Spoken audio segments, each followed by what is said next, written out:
lancé ces deux stratégies, des stratégies dont nous avons commencé l'élaboration depuis 2018. Donc ça fait pratiquement un an que nous avons commencé l'élaboration de ces stratégies. Des stratégies extrêmement importantes parce que notre pays, le Sénégal, a une économie vraiment où le secteur des services occupe une place extrêmement importante. Plus de 60% de notre PIB est formé par le secteur des services. Et également aujourd'hui, avec le développement des technologies de l'information et de la communication, nous voyons que l'électronique est extrêmement important et le commerce électronique se développe un peu partout. Vous voyez que beaucoup de nos jeunes sont très actifs dans le commerce électronique et utilisent parfois les réseaux sociaux même pour vendre leurs produits. Donc il est extrêmement important dans un tel contexte que notre pays se dote de stratégies, de moyens d'action qui puissent lui permettre en tout cas d'offrir à ces jeunes, à ces femmes qui s'activent dans les secteurs de services des opportunités vraiment importantes, mais aussi de tirer profit de ces échanges qui se développent au niveau national, mais aussi au niveau international.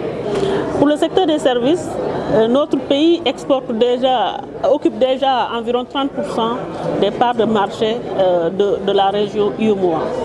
Donc il est important aujourd'hui que nous intensifions notre présence sur ces marchés, d'autant plus que dans le cadre de la zone de libre-échange continentale africaine, 5 secteurs de services seront prioritairement libéralisés. Et donc notre pays doit se donner les moyens de permettre donc à nos fournisseurs de services d'être beaucoup plus présents sur les marchés africains et cette stratégie va nous aider à y arriver.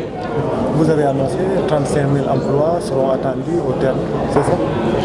Ce sont les objectifs que le gouvernement s'est fixés dans le cadre de la mise en œuvre du Sénégal numérique, mais aussi dans le cadre de la mise en œuvre de ces deux stratégies.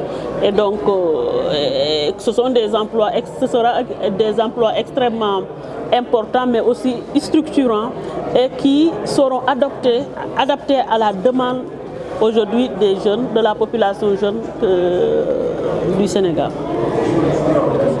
Comment vous allez faire pour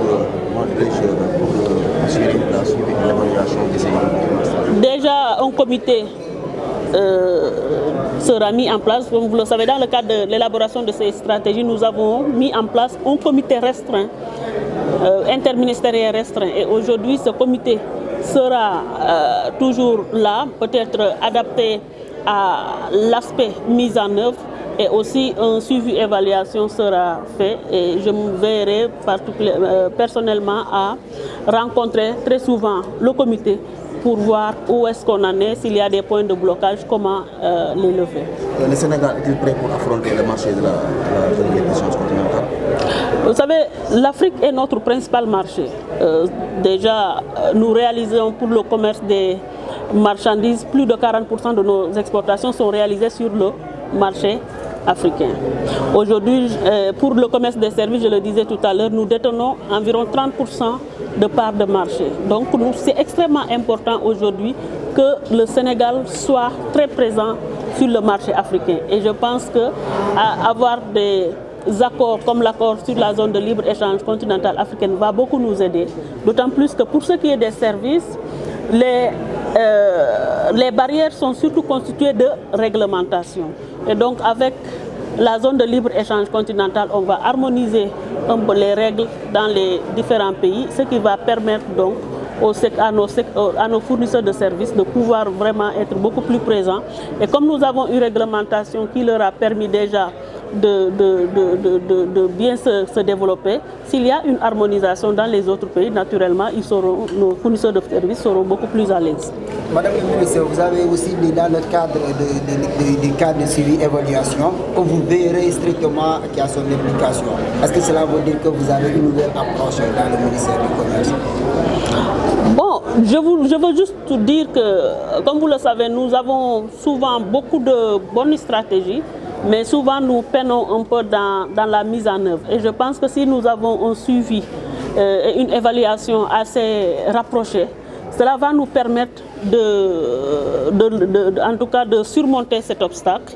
Parce que s'il y a un suivi régulier des activités, je pense qu'on peut, et surtout une évaluation, on peut donc identifier là où il y a des manquements et apporter les corrections nécessaires. Donc, est-ce que c'est une nouvelle approche? Je pense qu'aujourd'hui, avec le cap mis sur la modernisation de l'administration, en réalité, cela va dans le sens qui est ainsi fixé par son Excellence, Monsieur le Président de la République. Madame la ministre, lancé nga tey ñaari service mooy e-commerce ak le commerce des services, est-ce que mën nga dellu si waat si contexte bi? waaw stratégie mu nekk ay stratégie yu am solo yi nga xamante ne bi ñu koy tàmbalee élaboré boobu ba léegi 2018 la ba léegi, donc mat na sa at. Mais dañu bëggoon vraiment ñu càmbar ko bu baax dem nañ ci région yi yëpp 13 régions yi ak capitale région Dakar tamit dem nañ rencontre